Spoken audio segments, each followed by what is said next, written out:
Good morning, everyone. Thank you for joining us this morning for the April 2024 meeting of the Land Bank Board of Directors. My name is Andrew Goodman, and I'm acting chair of the Philadelphia Land Bank Board. Thanks again for being with us this morning. First, we'll start off with a message from our attorney about hosting virtual meetings. Good morning, everyone. Today's board meeting is being held by an authorized communication device and is being recorded. Questions and comments may be made using the Q&A function or by using the raised hand function on your screen. If you are calling in and not using the Zoom webinar link, you may ask questions or make comments by pressing *9 on your phone or again using the raised hand function. Please do not use the chat. If any member of the public has any issues submitting questions or comments, please send an email to andrea.sa@phdc.phila.gov, and I will put that email address in the chat. Please note that all questions and comments received by email prior to this meeting or through the Q&A function during the meeting will be included in the minutes. All questions and comments received by 5 p.m. yesterday were shared with the board. Also, prior to today's public session, the board held an executive session during Mr. Rodriguez reviewed the agenda. And also we discussed the order of the review of the agenda items. So that's it. Thank you. Thank you. And can you also please do roll call? Yes. Andrew Goodman. Present. Alexander Ballou. Here. Maria Gonzalez. Here. Rebecca Lopez-Cruz. I'm here. Michael Johns. Present. Rick Sauer. I'm here. Majida Rashid. She is currently, just to inform everyone, she's currently not present, but is hoping to join us shortly. Thank you. Great. Thank you, Andrea. So I'll make just a couple quick announcements about some changes and also possible changes to the agenda for the viewing public just before we proceed. So an updated agenda was posted online, but just in case anybody missed it, there is one item that is being tabled. It was originally listed as agenda item 5B1. Just to make sure I get that right, it was 5 single-family homeownership units in the 4th Councilmatic District. That item, just in case there's anybody here today wishing to, observe or comment on that item is being tabled. Another change is that we are going to switch the order of Section 5A of the agenda, property dispositions, development for affordable housing. So we will hear the one that is listed as number 2. We will actually hear that one first. That's an application proposal for 5 single-family homeownership units in the 5th Councilmatic District. We will hear that first, and then hopefully be able to get to the 45-unit proposal after that. Though I do want to note, while the board currently does have a quorum for all the other agenda items, we don't currently have a quorum for agenda item 5A1, which is why we're going to have it be later in the agenda. We have a board member that has to recuse themselves from that agenda item, which would take us out of quorum.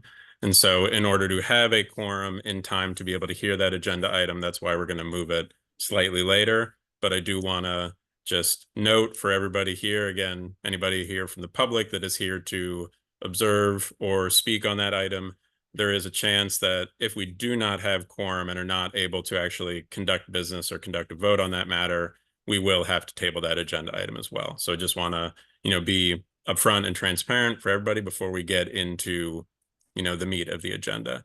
So thank you, everybody, for your patience. So now we will proceed to the next agenda item, and that is approval of the meeting minutes from the last board meeting held on March 12th, 2024. Minutes were circulated to board members ahead of this morning's meeting. Hopefully everyone has had a chance to review. I make a motion that we approve accept the meeting minutes. Second. Great. Motion has been made and properly seconded to approve the meeting minutes from March 2024 Land Bank meeting. All in favor? Aye. Aye. Aye. Aye. Any opposed? Great, thank you. Motion passes and meeting minutes are approved. We will now move to agenda item number 3, our executive director's report. Morning, board members and public. Today, I do not have an executive director's report other to say that we're still working diligently to get prospective home buyers approved and into the houses we've already approved for turn the key. Great, thank you, Angel. Now we will move to agenda section 4, administrative matters, 4A, interagency transfers. So can staff please start with agenda item 4A1. Thank you, board chair, members of the board and the public. Today, we're asking the board to authorize the transfer of the following properties to the Philadelphia Housing Authority for disposition, reuse, and or management by the Philadelphia Housing Authority, specifically affordable housing in the 8th Councilmanic District. The properties are as follows: 66, 57 to 59 Blakemore Street, 50, 56, 60 through 74, and 101 Column Street, 67, 83, 85, and 87 Church Lane, 45, 47, and 51 East Garfield Street, 5417, 5423 through 27, 5429 through 43, 5513 and 5515 Lena Street, 4949 and 4951, 6526 through 34 Germantown Avenue, 117 Mannheim Street, and then 36, 38, 40, 42, 44, 46, and 63 East Worcester Street. All properties are going to be transferred by the redevelopment authority to the land bank. Thank you, Angel. Andre, did we receive any public comment in writing on this agenda item in advance of today's meeting? Did not. Okay. Thank you, Andrea. Any questions from the board about this agenda item? Yeah, Angel, for the benefit of the public, can you just clarify what the proposed transfer is for, or how the properties would be reused upon transfer? It's for the PHA to seek financing to rehab the properties for affordable housing, Can you just explain? reuse and management. Yeah, can you just explain a little background about the project itself? For those that don't know, the PRA had, this goes back, I don't know how long it went back, but I want to say about a decade. These were formerly Germantown settlement properties. PRA had issued financing due to malfeasance on the part of the Germantown settlement. These properties were taken to mortgage foreclosure by the PRA. In one instance, I believe 3 or 4 years ago, the land bank went to share sale and acquired one of the Lena Street properties and then transferred it to the PRA to complete the taking back of the properties from Germantown settlement. Since then, PRA has been tasked with providing property management. I think it's safe to say here in other areas that PRA is not really set up to be a property manager or a landlord, in which case, in conversations with the council of district and PHA, the idea being the best thing would be to have properties transferred to PHA, given that they have the resources to address the tenant issues, as well as maintenance and provide and getting financing to rehab the properties. Thank you. Any other questions from the board? Okay. At this point, do we have any questions or comments from the public on this agenda item? I do see a few hands raised, so I'll remind everybody, since we do have a robust agenda this month, we do have a few ground rules for for public comment. One is that we will call on individual members of the public only once per agenda item. They'll be asked to limit your comments to 2 minutes or less. We also ask that people refrain from any personal attacks, be that of members of application teams, staff, board, etc. That people, only comment on the agenda item, have those be relevant to the agenda item specifically only. And that just noting that we will, staff will time and, mute people as needed. Thank you, everybody. We hope this allows people to maximize the number of people who can comment on any particular agenda item and, provide important feedback for the board as it makes its decisions. So with that, going in the order as they appear on my screen, I see Greg Palmier. Sorry if I mispronounced that. Please state your name and proceed with your testimony. Yes, my name is Greg Palmier. I'm a 65-year resident of Germantown, and I just want to make sure that I'm clear on what's happening today regarding the prior Germantown settlement properties.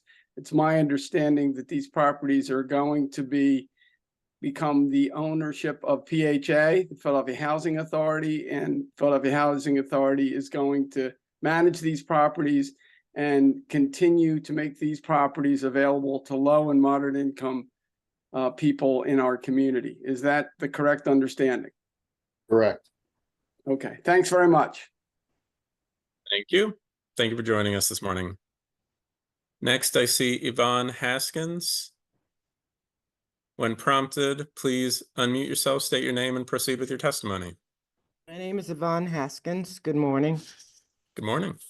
I'm confused that this is all of the properties that were foreclosed on by the PRA are being transferred to PHA. Correct. That includes all 45 properties. Correct. There was no notice to the community about this. And we have had 5 years or more. No, it's going on 6 years since we uncovered this fraud in the community. And since we had several community meetings, and since the PRA hired someone to do community engagement, and every time we've met, people want to have not only affordable housing, but to also have home ownership opportunities. This does not provide home ownership opportunities if it's going to PHA. Also, when the PRA first foreclosed on these properties, they gave these properties they hired PHA to manage the properties. And I received complaints from several tenants who were most of the properties are unoccupied, have had squatters moved in. And I received complaints from several tenants who were not getting service for repairs or for problems by PHA. One property actually complained that PHA had sent a crew of people out to do the repairs. They never did the repairs, and then this person was called to come in and sign the approval that the repairs were done. Ms. Haskins, sorry to interrupt. Just 2 minutes are up, so can you please finish your question, please? I would object, and I'm sure most of the people in this community would object to PHA receiving these properties, and there being no community engagement in making that decision. PHA is probably one of the worst landlords in this city. Thank you very much. Thank you for your time. Thank you for joining us this morning. I also see A. Weiss. When prompted, please unmute yourself, state your name, and proceed with your testimony. Yes, Allison Weiss, Solo Germantown Civic Association. And I have to say that this is very confusing, what is happening, how it's happening. the time that it's taken to get to this point, the time that's been wasted, the condition of the properties. This is just, why was there no notice that this was going to be happening? Why is there total disregard for all of the community meetings that were held with regard to what the community wanted to have happen to these properties? And now something totally different is happening. What is the timeline? When will these properties be available to have people move in? And when will there be an opportunity for the community to be informed? This is, I mean, we're glad to see something happening finally, but it's not happening in the way that we were informed that it would be happening. A lot of money went into community meetings, community engagement, what the community wanted, and now that's been totally disregarded. In addition to the fact that some of these properties have title issues,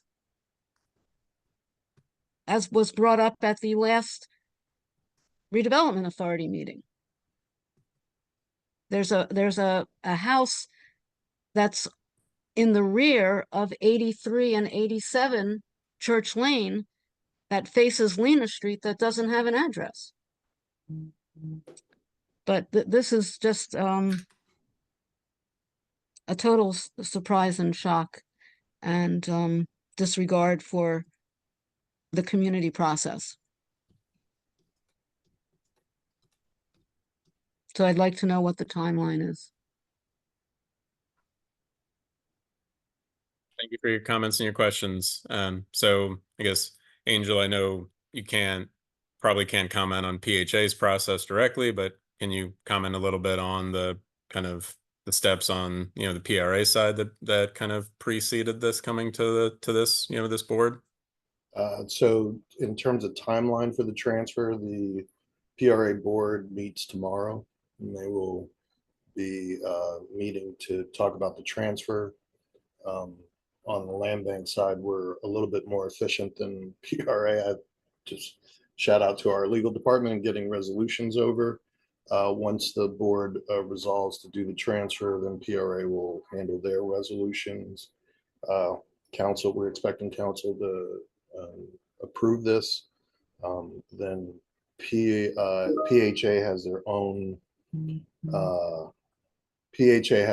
process for receiving properties. But this would be an interagency transfer and fee simple transfer. So there wouldn't be, under the disposition ordinance, it would not be a development agreement. It would just be title transferred to PHA, and then PHA would work towards acquiring the properties, taking title, putting it in their inventory, and then develop plans to rehab them. Thank you. And well, I know obviously this is a I'm this is a assuming saga. it would take a couple of months to affect the transfers, because the deeds would be an issue. So we would need the deeds. I think given the prior legal activity, the deed shouldn't be in question. And the fact of the matter is that PRA, then legal would just have to transfer it without any consideration to the land bank. So I don't see this going on, probably concluding in the next couple of months. Okay. And yeah, and I know this is a saga that's been going on for quite some time. But is it fair to say that the primary motivation behind this transfer is to enable this to be a site for long-term affordable housing, right? Which was kind of the impetus of this all along, right? Yeah, I think as I stated earlier, the redevelopment authority is not really a landlord or a property manager in that respect. PHA is. Absolutely. Yeah, thank you. Any other questions from members of the board? Will you have someone from the from PHA at the redevelopment authority board meeting that can answer questions as a public? Typically, they do for interagency transfers. They don't send anyone. I actually have a couple other questions. Is the assumption here that the units will be rehabbed as affordable rental? Or do we not know what the broader, if there's any home ownership opportunities that PHA is considering for some? I don't know their specific plans. What I can talk to is the capacity of PHA to acquire tax credits. I mean, 4%. I mean, PHA has a great model in being able to secure 4% tax credits where nobody else can, and work with developers to actually expedite like development. Obviously, if any kind of tax credits hit this, it will have to be affordable. And I think that is their bread and butter. So that would have to have a conversation with Kelvin. I don't want to speak for him. Yeah, no, I understand that. I guess my other question is, it sounds like there's been a community engagement process over the last several years. This has sort of slowly winded its way through the process, but that maybe there wasn't notification. I don't know if that's because it's an interagency transfer versus a disposition by the land bank, but was there any type of community notification beyond this being on the land bank board meeting agenda? No. So I had talked to the PRA board. This kind of happened rather quickly. I mean, it seems like there might be some value given the process that was already in place to have a conversation with the community before the transfer is done, but I do support the goal of maintaining these units as long-term affordable housing, so that's a positive step as well. Yeah, I agree. It would be good to have someone from the authority to have some statement in terms of what it is that they plan to do. Will it, to Rick's point, will it be affordable rental, or will there be opportunities for home ownership? It's been a project that's been around for a long time, so I know there's a lot of interest. The community is very interested in what the ultimate outcome will be. So just if we had some statement or something from the authority would be great. We do know, yeah. I don't have one, but And we certainly know that PHA has a variety or they have multiple different pathways to assist their clients in getting into home ownership opportunities. And so hopefully that would be a possibility here as well. Any other questions from the board? No, I just have a statement. I think that, as developers of affordable housing, I'm sure there's going to be many opportunities, and don't want to speak for PHA, but I'm sure that, depending on the use of these properties and permitting and all that, there will be other opportunities for public comment and for the community to also be able to speak to what they would like to see in their neighborhood. And, I think we need more affordable housing in Philadelphia. So I really applaud them for, stepping in and saving these properties and putting them back in use for the community.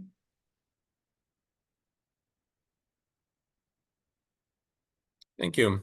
Any other questions or comments from the board? I have a quick question, just for clarity's sake, since the public seems to have questions remaining. Is there any other way that these properties would be developed for affordable housing? Like, is this part of the natural process? It needs to go to PHA, or I'm sorry, it needs to get out of our. I think the issue here is the complexity of how the properties were taken and the fact that you have occupancy in there. So whomever takes it and the actual conditions of the units, you need someone who has the wherewithal to relocate residents at a low affordability level and then maintain the asset. In that way, with those considerations, I don't think there is any nonprofit CDC that has that capability or capacity to come up really quickly with a relocation plan and then get financing to then rehab the property in a timely fashion and relocate the people back in. The PHA does. The PHA has number of units that they can immediately identify to put these tenants in a much more better quality housing, either temporarily or permanently. Then they have the wherewithal. They have the way they are structured and federally funded, they're better at getting 4%, which most people cannot get, and also 9%. And I would just point out to everybody on the board and the public, PHA, is doing a hell of a job getting choice neighborhood grants. I mean, you've got them in Bartram Gardens, they've already done Bloomberg Sharswood, they've done Eastern North, I think, and now they're doing West Philadelphia and the northern area in West Park. I think this is a better fit. I think it meets the needs of the residents who definitely need some attention, and also the properties need attention. I agree, and I'm not biased, but I agree. Thank you. Also, Go ahead. Okay. Thank you so much for that answer. I think that fleshes out a lot of the questions. I think that given some of the public feedback, I think there's some important conversations that need to happen with PHA about the future of the properties. But I'm not sure that they can be answered here by the land bank today. right, I just wanted to add, this is, I guess, step one. Acquisition is, really important in order to formulate a development plan that meets the needs of the community. And also, I just wanted to comment as it relates to relocation. Yes, PHA has the capacity to be able to absorb, and be able to relocate those families. And also they're held to a higher standard because they're, governed by HUD, as it relates to making sure that no one is displaced.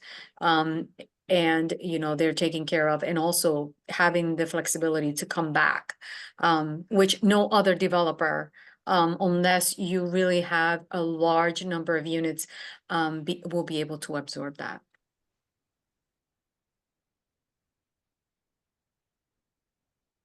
Graham. All right. With that, seeing no other comments for questions from the board, is there a motion? I move that we approve the interagency transfer. I second. Motion has been made and properly seconded to approve the interagency transfer from the Philadelphia Land Bank to the Philadelphia Housing Authority. All in favor, please say aye. Aye. Aye. Any opposed? The ayes have it, and the interagency transfer is approved. Moving on to our next agenda item is another interagency transfer proposal to the Philadelphia Housing Authority. Thank you, Mr. Chair.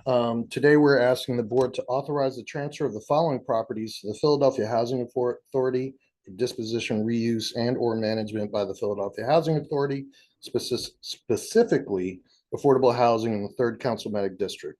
These properties are 4310 rear Haverford Avenue and 4419 rear Market Street.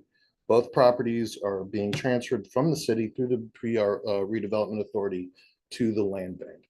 As background, this is part of the Choice Neighborhood Initiative in West Park. These were remnants that did not have a legal description. The land bank legal team, Andrea specifically, worked with PHA to get a legal description, appropriate legal description and address, so that we could do this transfer. This will now complete the assemblage and allow PHA to complete, I think they've already submitted their application to HUD, but for a large scale affordable housing mixed, I believe it's mixed income, correct, Andrew? In West Park area. Yes, I believe there is some, yes, there's some mixed income components, though their first applications are entirely affordable. And just a clarification, since these were kind of addressless parcels for some time, are these pieces of land that were essentially effectively already being like used by PHA as part of the existing site, or do they just happen to be right next to the existing PHA They're site? actually in the development area that already have been, part of PHA's application. So these are like remnants they found out, like, okay, these were, there might have been a condemnation at some point. But either way, these parcels did not find, you couldn't find them in any legal description for conveyance. So therefore, first we had to identify legally what it was. Then once we did that, we had to go through the process of getting an address to convey it. So now PHA will legally have access and ownership of those remnants. They're just open. It's just, go ahead, Andrea.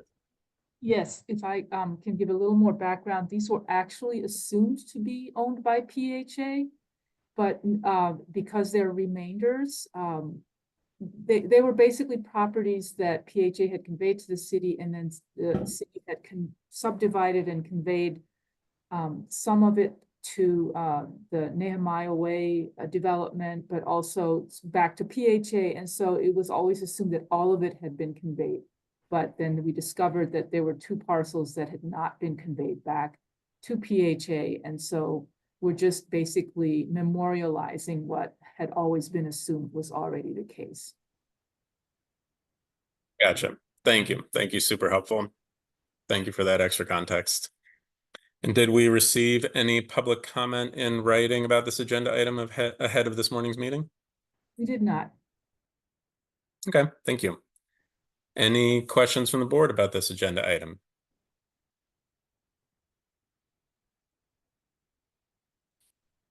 All right, seeing none, are there any questions or comments from the public on this agenda item? If so, please raise your virtual Zoom hand. And again, please be reminded, please limit your comments to this specific agenda item, i.e. the interagency transfer for these 2 properties along Haverford Avenue and Market Street. I see Miss Yvonne Haskins. Please unmute yourself, state your name, and proceed with your comments or questions.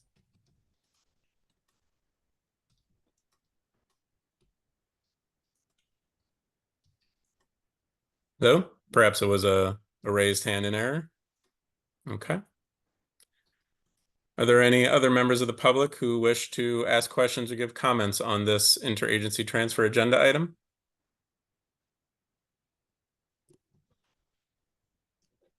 Okay, seeing none, I will entertain a motion from the board on this agenda item.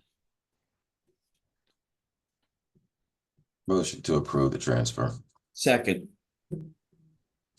Motion has been made and properly seconded to approve the interagency transfer of 4310R Haverford Avenue and 4419R Market Street to the Philadelphia Housing Authority. All in favor? Aye. Aye. Any opposed? The ayes have it. Motion carries and the interagency transfer is approved. Moving on to section 5 of our agenda, property dispositions, subsection A. And as a reminder, we are going to start with the second agenda item listed in the publicized meeting agenda, a proposal for 5 single-family homeownership units in the 5th Council District. Thank you, Chairperson. Today, we're asking the board to authorize the disposition of the following properties to Source City Development Company to develop 5 single-family homeownership units in the 5th Councilmanic District. All 5 single-family homeownership units will be sold to households with incomes at or below 100% of AMI, with a maximum sales price of $280,000. The units will be 2 stories containing 3 bedrooms, 2 baths. Correction, it'll be 3 stories. There's a setback on the 3rd story. 3 bedroom, 2 baths, approximately 1,200 square feet. Home buyers will be eligible for the Neighborhood Preservation Initiative's Turnkey program. The application was unsolicited and evaluated pursuant to the disposition policy and ordinance. An EOP plan will apply to this project. There will also be an irrevocable power of attorney applied to this. The properties are 2502, 2503, 2542, 2552, 2559 North 28th Street. These properties are being transferred from the city of Philadelphia to the land bank through the redevelopment authority.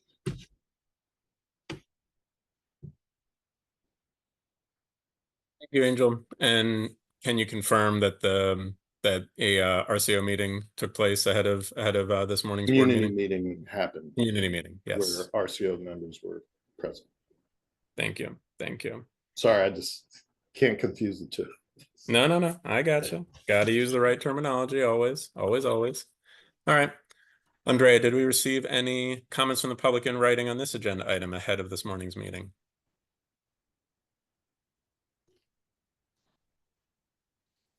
Sorry, I couldn't get back to the screen. No problem. Yes, we did. Let me pull them up.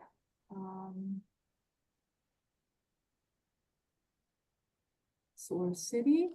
We received a letter of, we received 4 letters of support for the Source City development. The first was from Black Squirrel.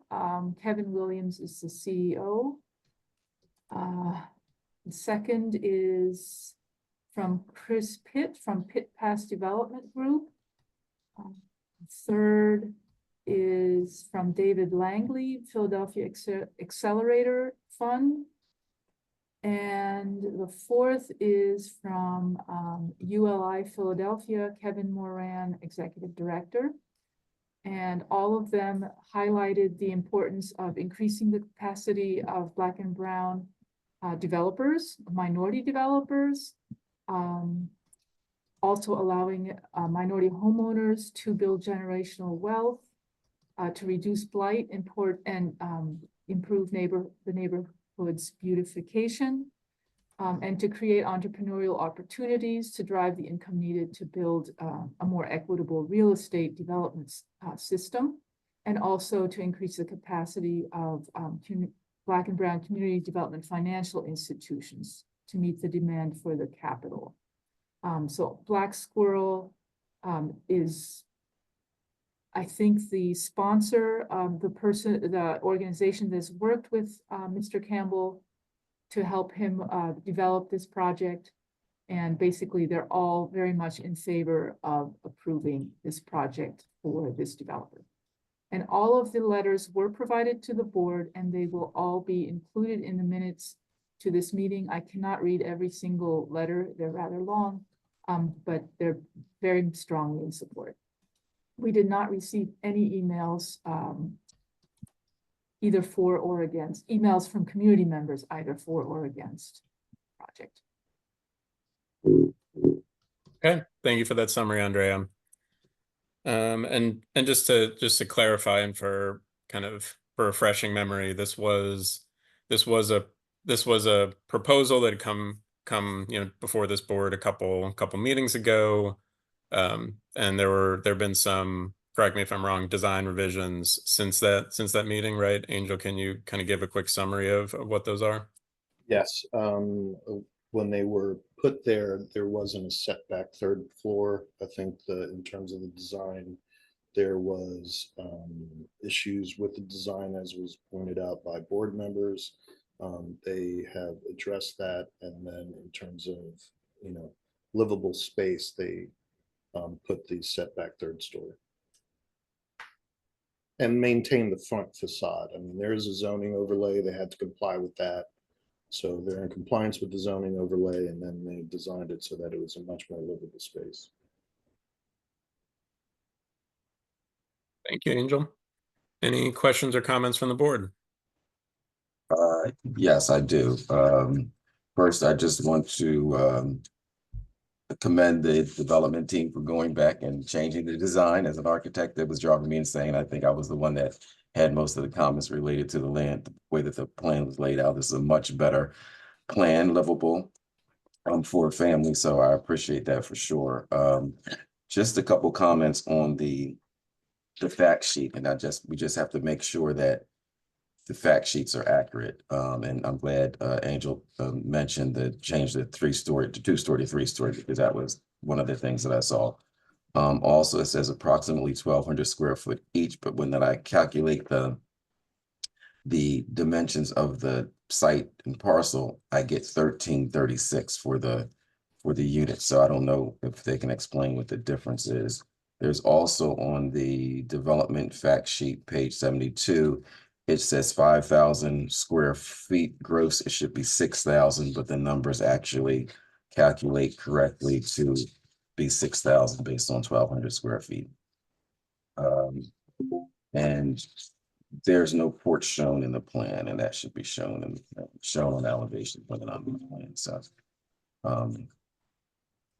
so if someone could just explain what's the difference between the 1336 and the 1,200, and is it construction or what? How they're framing to the existing property lines or what? Because there is a difference. I don't know if the developer is on the call on this meeting. Ibrahim Campbell has raised his hand. Great, thank you. Hey, Michael, thank you for the questions and thank you for the opportunity to present to the community today. But so in response to your questions, there were multiple designs submitted because from my community meeting, there was some concern over the third story because the block is largely a two-story block. So because of that, I did go back to the community with a two-story proposal. So there may have been a mix-up with the designs of the two-story proposal, which were 1,200 square feet, and the drawings that you're seeing here. But okay, so that might explain the confusion. I'm just so the final is a 3-story, correct? So the last conversation I had with the community was 3-story. However, there was concern expressed, and in trying to kind of meet their concerns, there was a revision made to 2-story, and but as it stands, yes, 3 stories is where it is. So it's 3-story, but the third story is set back to comply with zoning. Is that what I'm hearing? Correct. Okay, all right. So this is the correct plan that we have in front of us. I'm just trying to get that straight. Yeah, but there were multiple versions. That might be why, you may have the fact sheet from another version of the design. That's all. Okay, well, Angel, is this we're assuming this is the correct one, right? Yes, but we could, what I would suggest is we have made note of your questions, and I would ask if possible getting a provisional approval till we correct this. I think to Mr. Campbell's point, there were several plans. I believe we have the correct plans because we did reach out to make sure that it was correct. Okay. So I'd want to, and the porch thing too is another important one to bring up, because it does appear there's porches on the elevations, right? But don't see them on the site plans. Right. And if it's a situation where the porch is only applicable in areas where they're required to have a porch, that makes sense too, right? But just how does that affect them? Does it affect the number? How does it affect the number, kind of thing? But I think the layout is much better than what we saw before. So thank you.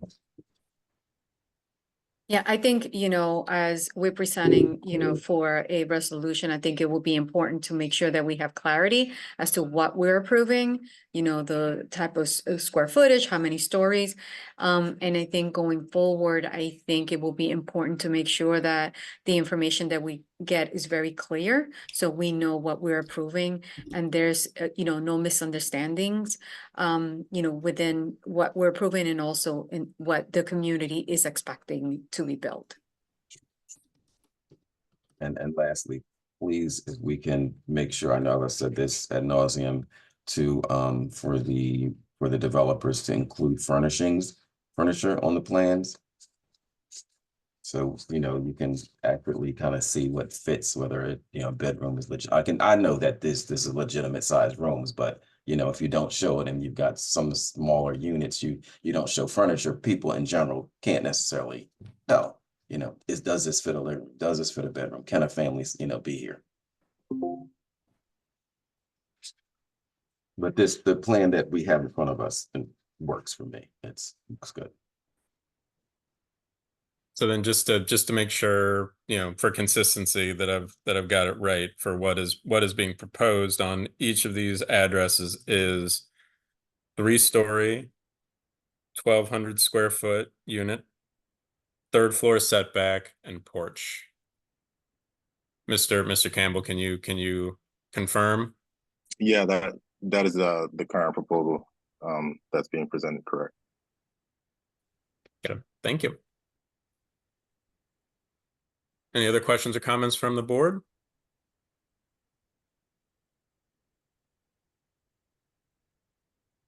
Questions or comments from any members of the viewing audience? If so, please raise your virtual hand and please limit your comments to 2 minutes or less. First hand I see is Strawberry Mansion. When prompted, please unmute yourself, state your name, and proceed with your comments. Can you hear me?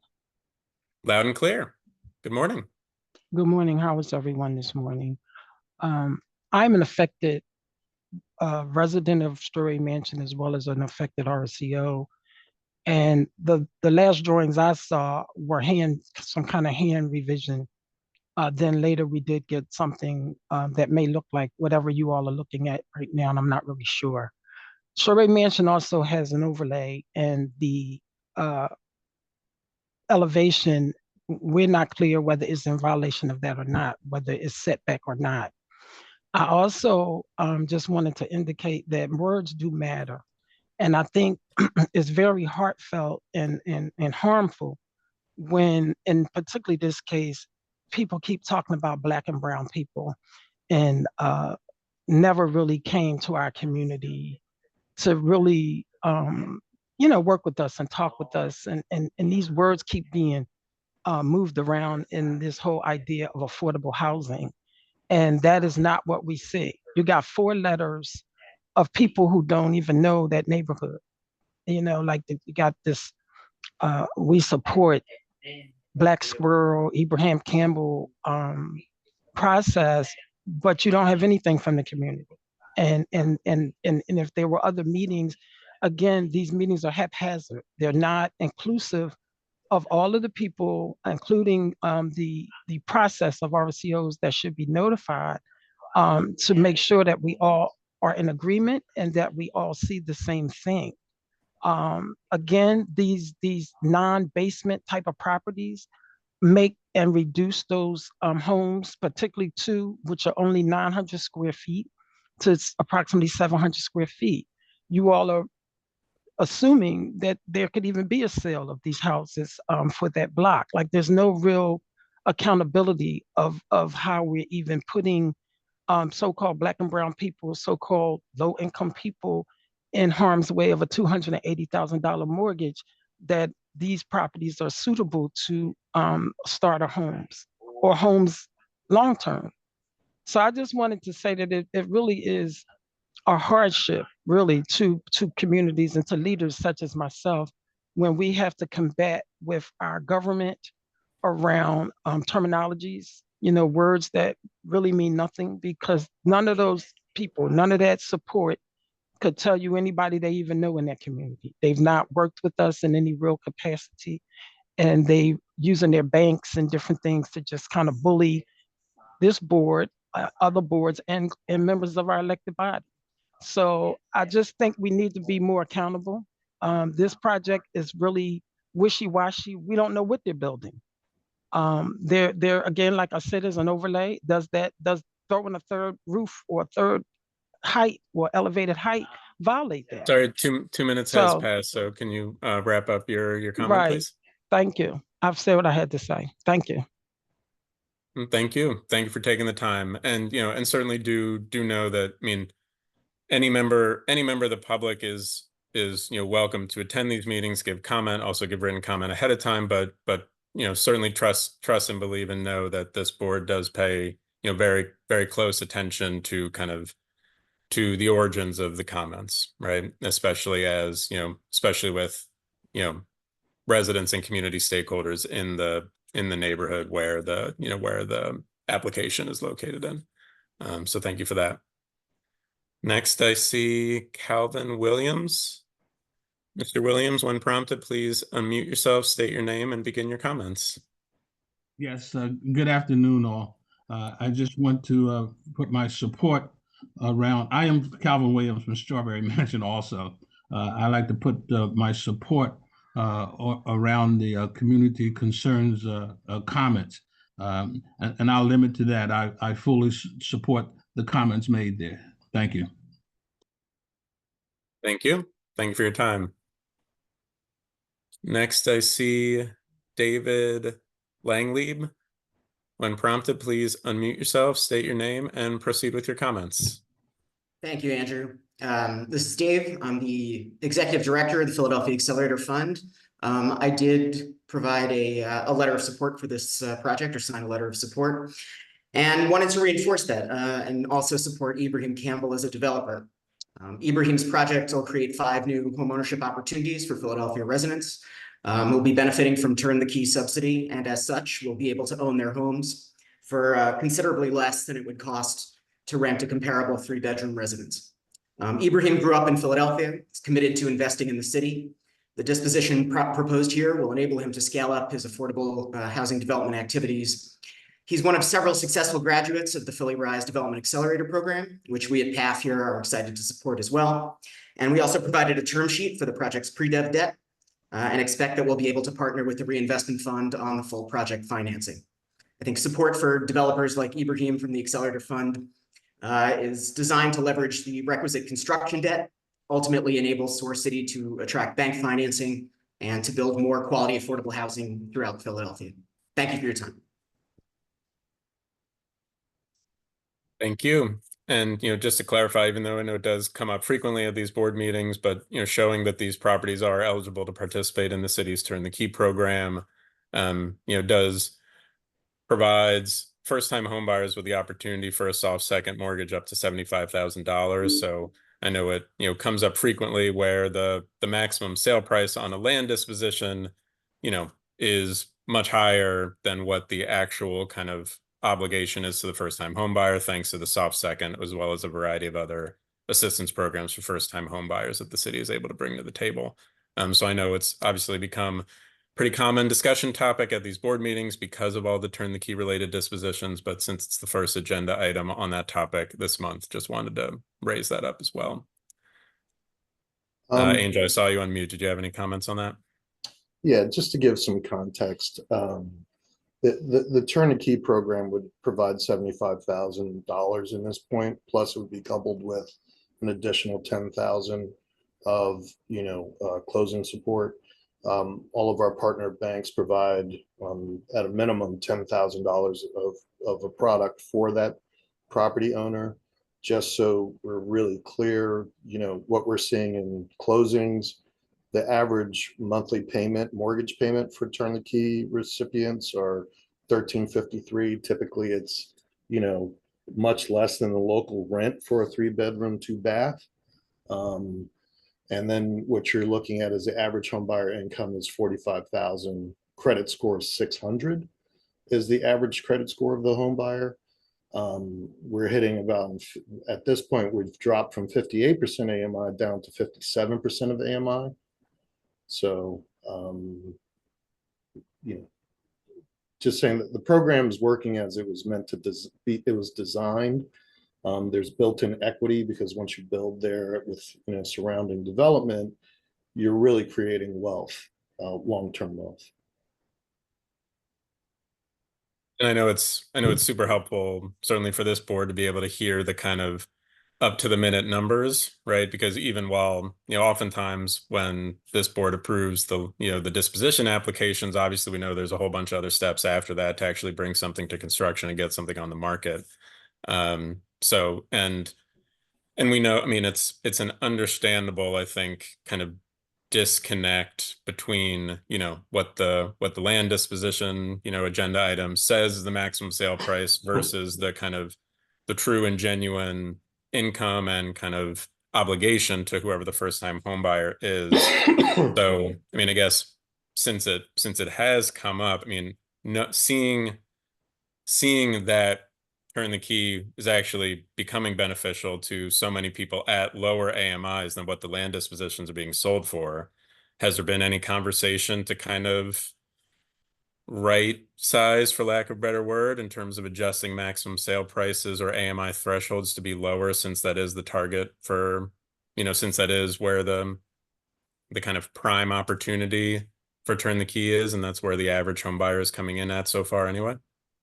I think that's a bigger conversation because again, the funding is coming from a bond issuance, which is tied to an ordinance, which caps, and again, this is a cap to actually, not every council district is the same, not every neighborhood is the same. So that's why 100% of AMI was set as the cap. So that would require the legislation being changed to lower it. And you as a staffer and council know what that process would mean to do that. I do think, it really is hitting, the intended market at 57% of AMI, so. Yeah, no, and that's really cool to hear. So, oh, sorry, Rick, go ahead. Yeah, no, just one comment on what you just said, Angel, and it's great that the AMI has been so low with that. I thought for sure, though, we've done dispositions for turn the key that were capped at 80% of AMI versus 100% of AMI Yeah. since the second district. So I'm not sure it needs a legislative change in order to do that. But Well, what you have to distinguish, Rick, is that this is an unsolicited application. So the legislation states if it's going to qualify for turn the key funding, the maximum is 100% of AMI. So it's two separate issues. There's one, the disposition of land and development, and then the qualifications of the turn the key home buyer. So the average of the turn the key home buyer probably wouldn't change because, that's what we're seeing in terms of approval. What you're talking about in the second district was a conversation and a distinct and deliberate decision on the part of Council President Johnson to actually set the AMI at 80% because of the impact of development in his district. So that's why we have it set at 250 as the maximum. So an RFP is different from an unsolicited application. So I just want to distinguish that. So as the land bank issues RFPs, we do that in conjunction with the council office to make sure we're addressing those neighborhood issues. But again, the legislation allows for unsolicited applications, and in that way, the legislation in disposition is actually higher. It says 120, but if you want to have a development that targets turn the key, it has to be at 100%. Then the reality is the home buyers, which is the actual pool of home buyers that are looking to benefit from that, we're seeing 50%. So I know it gets very confusing in terms of the legislative pieces, but I just want to distinguish when we produce our RFP, a lot of room to set levels and be very deliberate. An unsolicited application is reviewed as per the legislation. very helpful clarification. I guess the one thing I would say in response to that is, given, and I'm not talking about necessarily in the Strawberry Mansion case here, but in neighborhoods going through transition where there's a limited amount of publicly owned vacant land left, maybe the land bank needs to think a little bit more strategically around what type of affordability we want to bake in those neighborhoods and be a little bit more proactive on that front. I think you're assuming we don't. I think I have regular meetings with council offices about what's happening and what the plans are. I think part of it is, how do we, put together RFPs and then how do we get, post them? I mean, I do have regular meetings with council offices and there are different concerns in different areas as to what could be built, whether you can get a mortgage. I think a lot of people have this idea that you could just develop anywhere there's vacant land. Well, if you don't have comps, you can't really do a kind of turn the key program because you would be underwater. And again, I just want to just so a finer point for this board to understand, the land bank does not provide subsidy to developers. We discount the land to help with the pro forma. The turn the key dollars are mortgage subsidies to home buyers. So we're not financing or subsidizing any of this development. Our expectation is that we find developers who are willing to partner with us, and we're very heavily regulated, not easy to deal with. And also you have to be in a market where you can get construction financing. So in which case the banking underwriting criteria does matter. In which case what they look at are what are the comps in the area for sales. So it's not just like, okay, if I'm up on Clearfield, I can just do that. If the comps aren't there, you can't do a project like this. And there are a lot of areas where there hasn't been development that could probably use it, but you need to heavily subsidize that. That is not a tool the land bank has. What you're seeing here with the benefit of Turn the Key is that imagine a donut, and in the donut, all the market rate development has happened, and we're capitalizing on that. To you, we're the donut hole. We have the land, and we can benefit from the comps, and we're capping the sales price. So it's built-in equity. It allows developers to come in, get construction financing, and then provide the home buyer, where we're seeing development timelines in less than, I think, in Pastor Allen in the 3rd district, they actually built single family homes in 3 months, which is ridiculously fast. And we're looking at home buyers, and I like to move into those properties. So we're actually getting product up, I would say on average, 5 months, 6 months. And I really would ask this board to go visit some of these properties because they're really well made. And what you're seeing is this is a perfect partnership where we're providing land.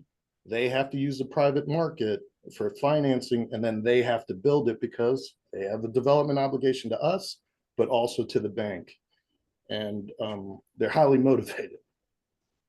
So going back to the, topic related to the legislation, I think that, in order to be able to target lower income households, you don't even have to, change the legislation. I think that there can be a way where a matrix for evaluating proposals, both that are solicited and unsolicited, to be able to, evaluate those proposals based on the income targeting and, and being able to come up with a way as you evaluate them, then be able to discount the land at a certain amount based on, on income, targeting. So that can be one. So Maria, I just want to clarify for you, the disposition policy and the scoring rubric is legislated.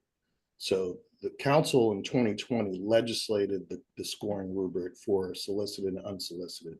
So to your point, it would require a legislative change. A bill would have to be introduced and the scoring rubric would have to be changed. So how we operate at the land bank is we follow the ordinance, which has the rule of law. So I appreciate what you're saying, but that is a legislative change. And until that happens, we have to utilize the scoring rubric that is part of the disposition. We know the threshold criteria rubric is the rubric, but we also know that within the definition of how the code defines affordable housing for non-competitive disposition, there is a range, right? And while you cannot control applications that are unsolicitedly, that's not a word, but unsolicitedly submitted to the land bank, staff does have the ability to run, conduct analyses, market trends in a particular neighborhood, as we know they do, to see how particular proposals line up with affordability and mortgageability in a particular neighborhood. Do that, but we can't change or operate outside the ordinance.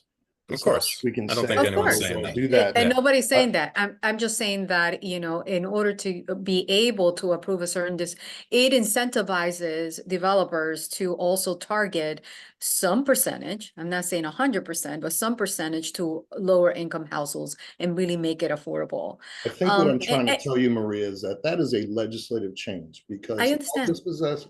But you're making it seem as if the staff have the latitude. We do not. And I just want to be very clear with this board is that we don't bring anything other than a qualified application to the board for consideration as it pertains to the law and the ordinance. What you're talking about is a deeper discussion with council district and with the administration, because it's how do we do it on a consistent basis and every neighborhood is different. And until that happens, what we're left with is we have to look at what the ordinance says and what the scoring rubric is.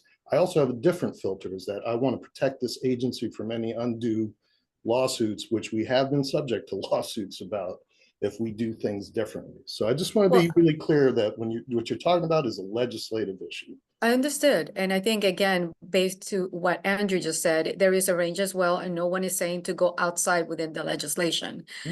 And another thing is, yes, the land bank does not subsidize developers, but there is an economic benefit that they're benefiting from as well, because otherwise they won't be doing it either. So I think the discount of the land in of itself, it is a benefit. So. I'm not disagreeing with you, but again, we cap the ROI on every development at 20% overall. And you have to understand these developers have to, the current market for financing and construction is 9.5%. So. Duly noted. Can we move to the question?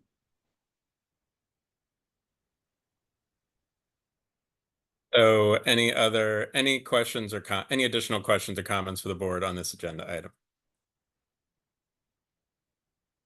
Any other questions or comments from anybody in the viewing audience? I see something popping up it's PHA related. Okay, so I know PHA is not involved in this particular agenda item, so it could be related to a prior agenda item. Yeah, just to answer that question, this is not a PHA issue. PHA is not subject to the ordinance or to the disposition policy. They're federally chartered and enacted and enabled through the municipality. But they are not subject to the disposition policy. This is strictly an issue with public property from the city, the redevelopment authority, and land bank. That's what the ordinance covers. No note. See another question in the Q&A box. Minutes are posted on the Land Bank Board website via phdcphila.org every month. So looking out for that. Keep a lookout for that in a couple weeks. Oh, Andrea, yes. Yes, I was just about to answer that question as well in the Q&A. And so the video recording of each session is posted within a few days. As soon as we receive it, it's posted on the board webpage, which is at PHDC. We can put it in the chat. And then the minutes are posted as part of next month's board package, the draft minutes.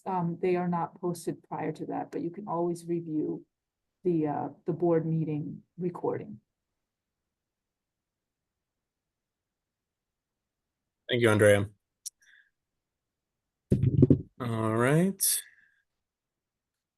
With that, can I get a motion from the board? I motion for conditional approval with the staff making the corrections to the fact sheets. I second. Motion has been made and properly seconded to approve this disposition for single family home ownership, contingent on the terms that were discussed in the meeting this morning, being number of stories, units, square feet, setbacks, and front porches. All in favor? Aye. Aye. Aye. Those opposed have the right to say nay. Hearing none, the ayes have it. Motion carries, and the disposition recommendation is approved. With that, looking at our next agenda item, because we do have one board member who has to recuse herself from this proceedings, we will no longer have sufficient board member representation to conduct business. So for that reason, we will have to table any review and comments on the 45 unit single family home ownership application located in the 7th Councilmatic District. I sincerely apologize. I know, or my guess is probably the bulk of people in the Zoom room were here to testify on this. But sadly, we have no kind of channel or vehicle to operate or conduct any business on this agenda item or in response to any comments. So we need to table the proceedings until we have a sufficient quorum of board members. We sadly we have multiple vacancies on the board that we are actively looking to fill in order to increase our membership. But until then, we have to operate under this kind of tighter margin of quorums, which the bylaws state that we need 6 active voting board members in order to conduct business on a particular agenda item. So for that reason, we will not be able to hear it and take comments, and hopefully be able to bring it back at our next meeting, which is May 14th at 10 a.m. So again, my sincerest apologies. This is not how we typically like to do things, but sadly it is a reality, and one of our board members had a kind of medical need this morning, is not able to join us. Yeah, thank you. So with that, I believe that ends the kind of the voting agenda items on today's agenda. So with that, we will move into old and new business. Does anyone have any items, old or new, that they wish to approach the board with this month? Moving in order of hands raised, I see Leslie Fuentes. Ms. Fuentes, please unmute yourself and proceed with your comment or question.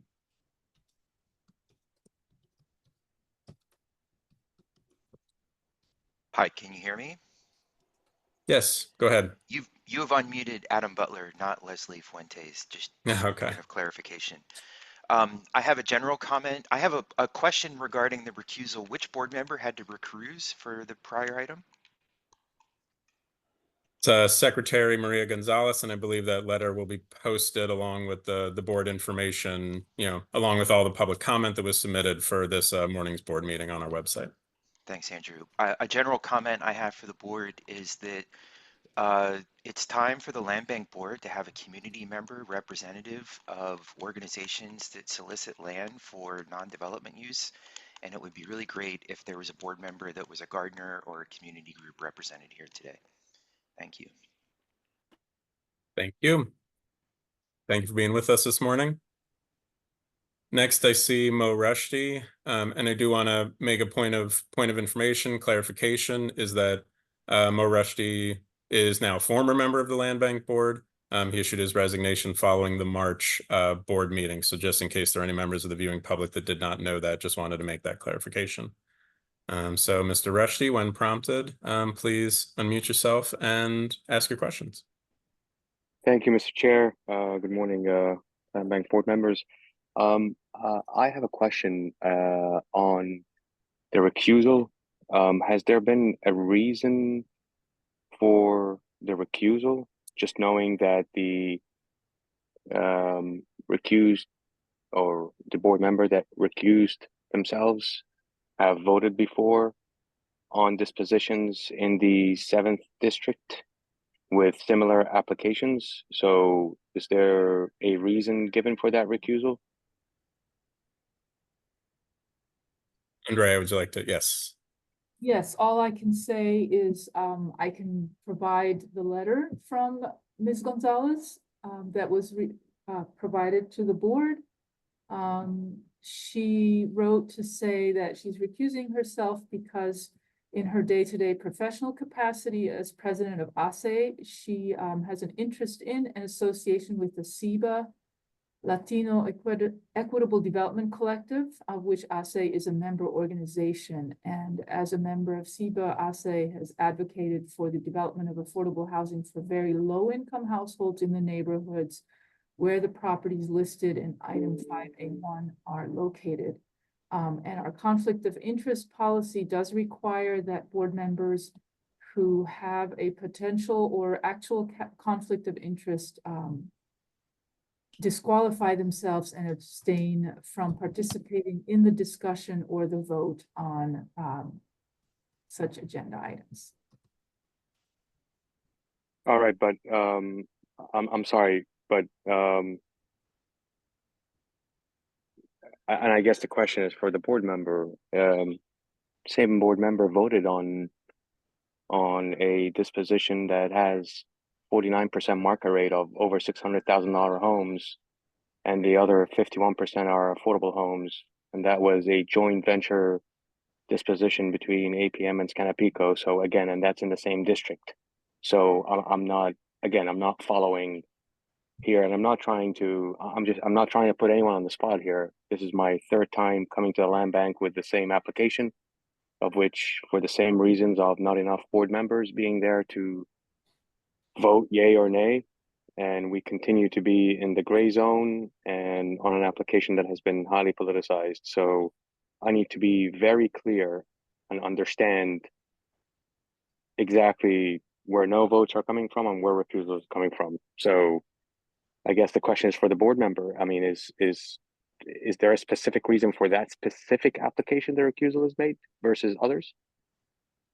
So, Mr. Rashidi, if I may, this is, my recusal is consistent with the recusal at the former meeting where this has been presented. So I have been consistent in my recusing myself from deciding on this particular agenda item. Also, as a member of the SEBA LADC collective, there has been some discussions with the group and some advocacy that the group has made as it relates to this particular agenda item.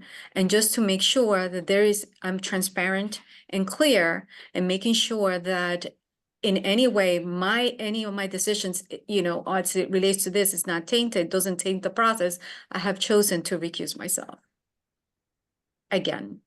And I want to thank you, Secretary Gonzalez. I want to leave it there. I mean, we as a board can't kind of adjudicate individual recusals or unrecuse someone or anything like that. I mean, there are a variety of different kind of ethical and code of conduct guidelines that the board members have to adhere to. And so in order to kind of preserve the efficacy of, of the process and the board's role in kind of conducting business and managing the affairs of the Philadelphia Land Bank, we have to be thorough in that way. But thank you for responding, Secretary Gonzalez. Next hand raised I see is Strawberry Mansion Community.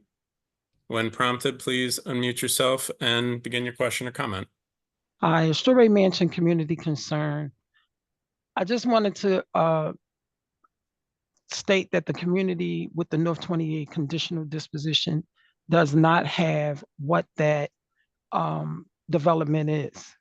And we don't really know at this point what your decision even means, conditional, and then you're getting or may have definition of something that was not discussed with our community.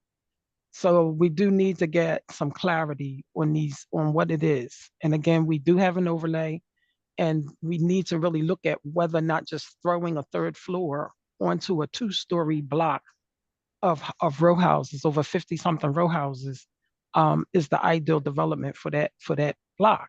So that's, I just wanted to state that for the record. And Mr. Goodman did ask, I was trying to raise my hand, but I'm not sure if it was just overlooked before you closed out that portion. So I just want to make sure that we as a community are also in the conversation around what you all believe is the conditional disposition that just sanctioned. Thank you. Ms. Cummings. Yeah, so to recap, the conditions, were the 3 stories, the 1,200 unit square footage, the 3rd floor setbacks, and the front porches on all units. So, I mean, Angel, when all the kind of documentation is made consistent, can that packet just be resent out to the overlapping RCOs by staff? Yeah. Nice. No problem. Thank you. Thank you very much. Next hand raised I see, forgive me if I mispronounce, Siente RCO. When prompted, please unmute yourself, state your name, and begin your question or comment. This is Michelle Carrera from the Siente RCO. The question is regarding community engagement. We have the project from Mo Roshkis, the 3rd time that he that we try to go to that project, but it's a project that have robust community opposition, and he keep insisting in applying for the land in our district. The question is for the land bank, because I know Angel will very much cite legislation. If you have a project that is opposed by the community, that in repeated occasions we have sent a petition from the community that we oppose the project. What does a community, what are the resources for a community when they oppose a project that doesn't serve the well-being and the affordable housing needs that we need, and a project that basically is openly contributing to the displacement of the community that we have in here and doesn't help preserve it. So is there any good on those community meetings that happen? We have over 100 people in the last community meetings. The community is opposing the project. What are our resources per legislation, or is the community meeting just a pro forma action of the developers to come and talk, check the box that they spoke to the community and ignore the request of the community? Sure, Angel, go ahead. So I just want to differentiate process from deliberation and decision. So I'm not going to speak for the board.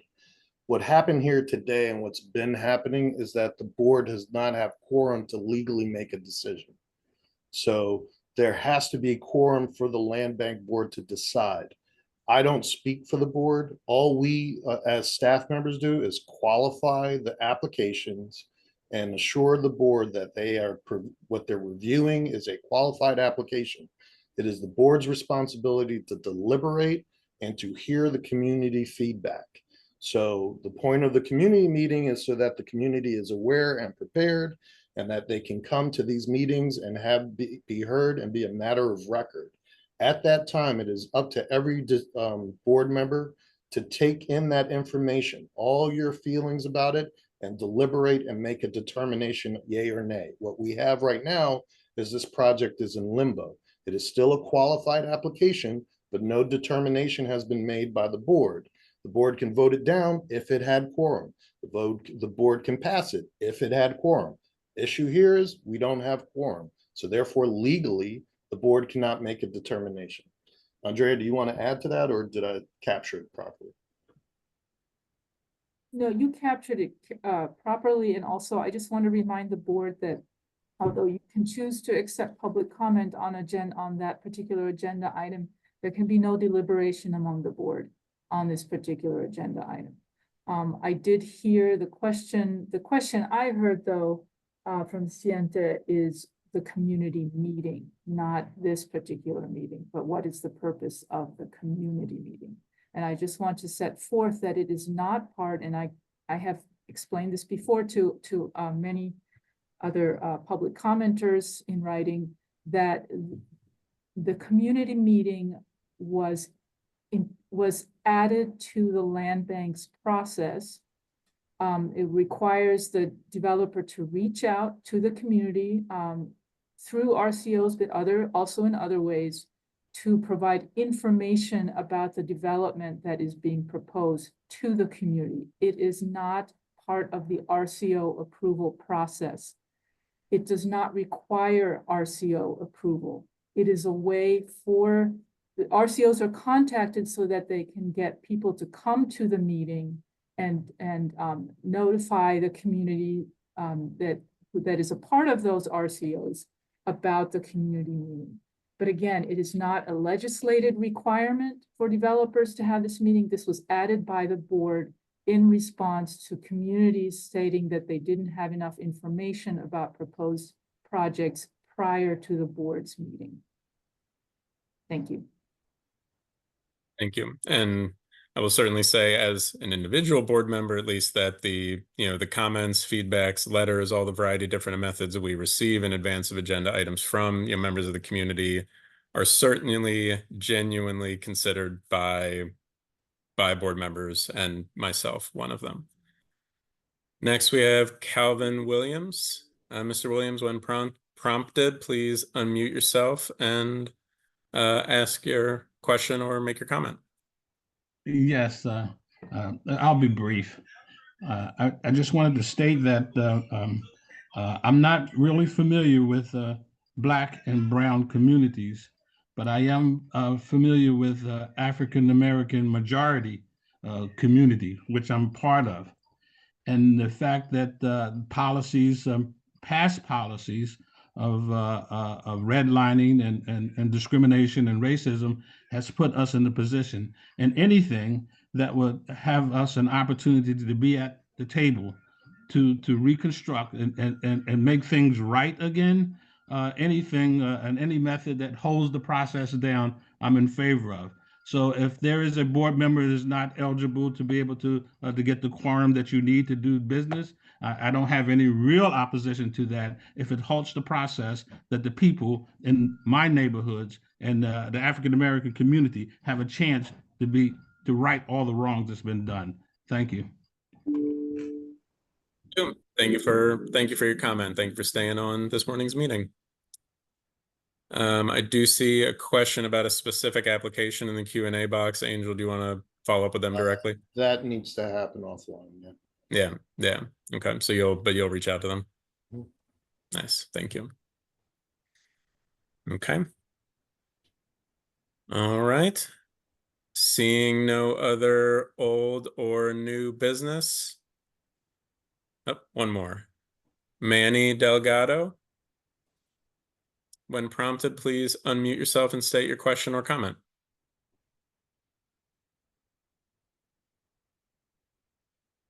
Hello? Oh, please unmute if you can. Can't hear you if you're trying to speak. Okay. Maybe that was an error.